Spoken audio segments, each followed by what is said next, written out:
সুপ্রভাত। সবাই কেমন আছেন? আশা করি সবাই খুব ভালো আছেন এবং আমরাও অনেক ভালো আছি। আজ সকাল সকাল আরও একটি ব্লগ শুরু করলাম আপনাদের সাথে নিয়ে।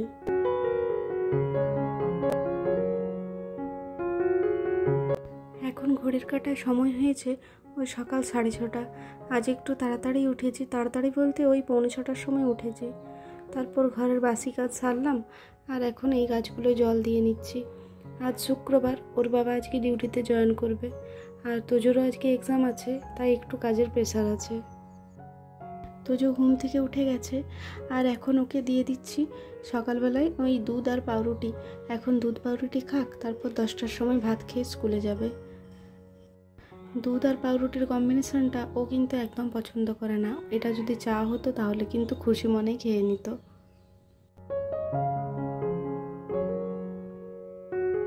এখন ঘড়ির কাঁটায় ওই 11টা বাজে।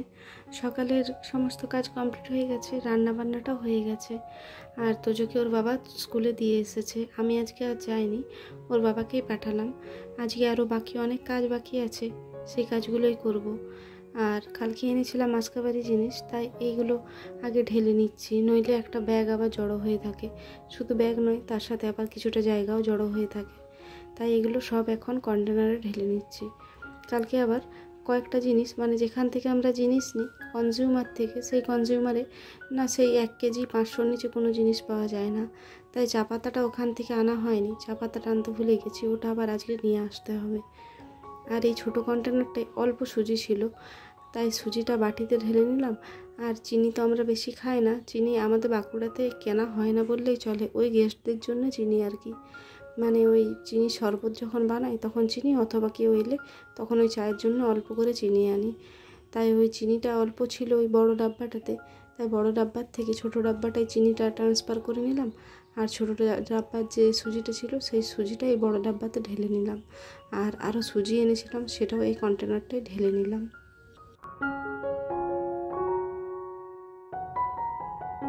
আর এই নয়নতারা গাছটা দেখছেন, এটা কিন্তু সেই নয়নতারা গাছটা যেটা ওই রাস্তার ধার থেকে 3-4 দিন আগে বৃষ্টিটার সময় নিয়ে এসেছিলাম। গাছটা না মোটামুটি লেগে গেছে, কিন্তু দিনের বেলায় যদি রোদে রাখছি না তখন পাতাগুলো ঝুমে যাচ্ছে। নতুন গাছ তো এখনও ঠিক করে মাটিটা সেট হয়নি, তাই গাছটা এখন ঘরেই রাখি, মানে দিনের বেলায় ঘরে টেবিলটায় রেখে দিই, আবার যখন বিকেল হয় তখন আবার বাইরে বের করে দিই, সারা রাত বাইরেই থাকে। এই কন্টেনারটা আমি কিছুদিন আগে মিশো থেকে অর্ডার করেছিলাম। একসাথে দুটো ছিল কম্বো সেট, দুটোতে দাম নিয়েছিল ওই 134 টাকা। আপনাদের যদি কারোর ভালো লাগে আমাকে কমেন্টে জানাবেন, আমি কিন্তু লিঙ্কটা আপনাদের সাথে শেয়ার করে দেব। জিনিসটার দামটা একটু কম হলেও কি হবে, জিনিসটা কিন্তু বেশ ভালো আর বেশ মোটা, আর ফাইবারটাও কিন্তু বেশ ভালো, এবং 4টে চামচও দিয়েছে এটার সাথে। আর আজকে আমি এই কন্টেনারগুলো বের করলাম, ভুলেই গেছিলাম এই কন্টেনারগুলোর কথা। একদম ভুলেই গেছিলাম। 2-3 সপ্তাহ আগে কেনা হয়েছিল, কিন্তু ওই রেখেছিলাম, তারপর ভুলে গেছি, তাই এগুলো আজকে বের করে নিলাম। এগুলোতে একটাতে রেখে দিলাম আলমন্ড বাদাম, আর একদিকটায় রাখলাম ওই এমনি নর্মাল বাদামগুলো। এই বাদামগুলো আজকে আবার ভাবছি ভেজে নেব, নইলে আবার ভুলে যাব, আর কাঁচা রাখলে না পোকা লেগে যায়। আর যদি শুকনো কড়াইয়ে ভেজে নেওয়া হয় তাহলে কিন্তু বেশ ভালো থাকে। এখন চলে এলাম বেটুর স্কুল, ওর এবারে স্কুল ছুটি হবে, তাই ওকে নিতে চলে এলাম। আর ওর বাবা আবার 4টা ট্রেন ধরে যাবে ডিউটিতে। আর ওর বাবার জন্য রাতের ওই বানিয়ে দিচ্ছি, অল্প আলুতে আর গাজরে ভেজে নিচ্ছি, আর দেবো রুটি।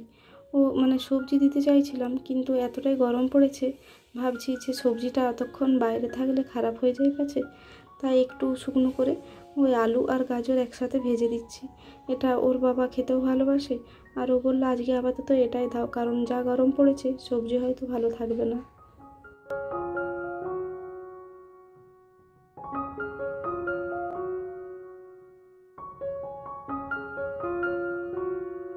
এখন বাজে 3:30, আর এখন আমরা বেরিয়ে গেছি স্টেশনের উদ্দেশ্যে। আর ওর বাবা চলে যাচ্ছে বলে তোজোর মুখখানা দেখুন কীরকম, মুখটা কাঁদু কাঁদু হয়ে আছে, আর চোখগুলো মাঝে মধ্যে বন্ধও করে দিচ্ছে, মনটা খুব খারাপ। আসলে এইবারে ওর বাবা প্রায় 11-12 দিনের মতো ছিল। আসলে ট্রেন চলাচল বন্ধ আছে কিছুদিন ধরে, মানে অনেক ট্রেন বাতিল হয়ে আছে। একদিন স্টেশনে এসে কিন্তু ঘুরেও গেছি সকালবেলায়, ওই রবিবার ধরে এসেছিলাম, তখন সকালবেলা দেখছি ট্রেন ক্যান্সেল, কিন্তু রাত্রেবেলায় কোনো নোটিফিকেশান পাইনি। আর এখানে বাঁকুড়া স্টেশন এখন পৌঁছে গেছি। বাঁকুড়া স্টেশনে দেখছি 3 নম্বর প্ল্যাটফর্মটা কাজ চলছে, এই কারণেই হয়তো ট্রেনগুলো এখন বাতিল রেখেছে। আর এদিকে বাবা ছেলে দাঁড়িয়ে আছে। এখন যাক তোজোর মুডটা একটু ফ্রেশ হয়েছে। আর এদিকে দাঁড়িয়ে থাকার ওই 10-15 মিনিট পরে দেখলাম ট্রেনটা চলে এলো। কিন্তু যেহেতু ট্রেন এখন কম চলছে, ট্রেনটাই না প্রচণ্ড ভিড় ছিল। আর ট্রেনটায় দেখছি সিট তো নেই, তাও বুদ্ধি করে ওর বাবা যখন এই সাইডে লাইন দিয়ে দাঁড়িয়েছিল গেটের কাছে ওঠার জন্য, তখন আমি এইদিকে জানলার পাশে দেখলাম একটা সিট ফাঁকা আছে। আমার হাতে একটা রুমাল ছিল, সেই রুমালটা দিয়ে জায়গা রাখলাম। আমরা এই মানে জানলাটার এখানে আমি এত যে দাঁড়িয়েছিলাম, ওর বাবা ভেতর দিকে গিয়ে ওখানে সিটটা দখল করলো। নইলে ওই অতটা রাস্তা প্রায় 2.5-3 ঘন্টা লাগে যেতে যেতে, অতটা রাস্তা এই দাঁড়িয়ে যেতে বড় বিরক্তিকর, আর কষ্টও হবে। তোজো আবার ঝালমুড়ি খেতে বেশ ভালোবাসে, মানে এই ট্রেনের ঝালমুড়ি ঘরে বানিয়ে দিলে কিন্তু খায় না। তাই ওর বাবা আবার ভেতর থেকে ওকে 1 প্যাকেট ঝালমুড়ি কিনে দিল। আর স্টেশনে গিয়ে সাথে সাথে আবার সেই অরেঞ্জ কালারের চকলেটগুলো হয়, সেগুলো কিন্তু বাবু কিনেছিল। সাথে সেই কালো চকলেটগুলোও চাইছিল, তো একসাথে অতগুলো দিইনি।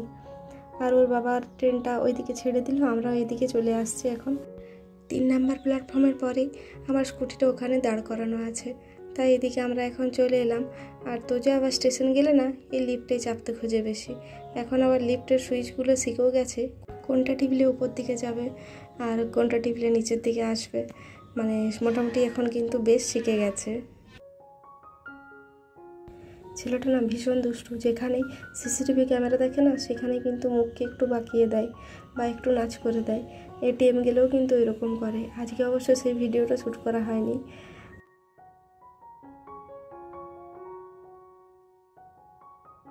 স্টেশন থেকে এখন সোজা চলে এলাম একটা ফাস্টফুডের দোকানে। ওর বাবা আজকে যাওয়ার সময় ওকে বললো, তুমি মন খারাপ করো না, বাড়ি যাওয়ার সময় যেটা ইচ্ছে পছন্দ মতো খেয়ে নেবে। তাই আজকে ও বললো স্প্রিং রোল খাবে, তাই আমরা এখানে চলে এলাম স্প্রিং রোলের দোকানে। আর এখানে দেখুন খাবারগুলো দেখেই লোভ লাগছে। এখানে অনেক রকমের আইটেম আছে, যেমন fish cutlet, vegetable chop, egg chop, chowmein, আরও হাবিজাবি অনেক কিছুই আছে। আর আমরা এখানে একটা নিয়ে নিলাম স্প্রিং রোল। খেতে কিন্তু বেশ ভালোই করেছিল। তো এটা খেয়ে পরে আবার চলে যেতে হবে বাড়ি, কারণ কালকে আবার ছেলের এক্সাম আছে।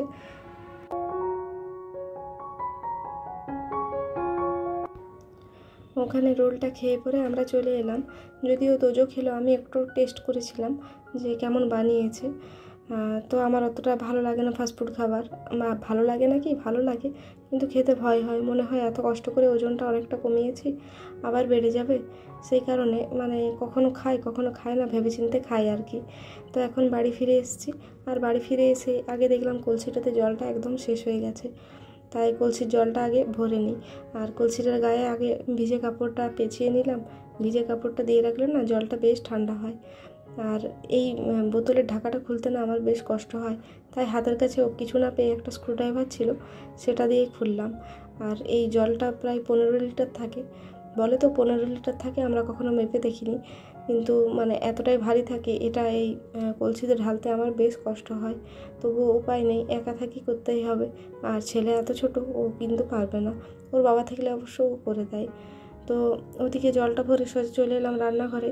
এই বাদামগুলো বললাম না সকালবেলায় যে ওগুলো ভেজে রাখতে হবে, এগুলো ভেজে রাখলে কিন্তু আর পোকা লাগে না। আর যদি কাঁচা অবস্থাতেই রেখে দিই না, তখন কিন্তু 2-4 দিন পরে দেখি পোকা লেগে গেছে। তাই এগুলো একটু শুকনো কড়াইয়ে ভেজে নিচ্ছি। ভেজে এটা একটু ঠান্ডা করার পরে খোসাটা হাতে করে ঘষে নিলে কিন্তু একদম ছেড়ে যায়।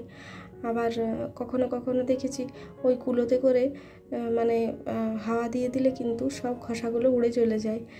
কিন্তু আমারগুলো না সবগুলো ক্লিয়ারভাবে পরিষ্কার হয়নি, তাও যতটা হয়েছে ঠিকই আছে। আজকে হয়তো মানে হাতে টাইম ছিল না, ছেলেকে আরও পড়তে বসাতে হবে, তাই তাড়াহুড়োর মধ্যে যতটুকু পারলাম।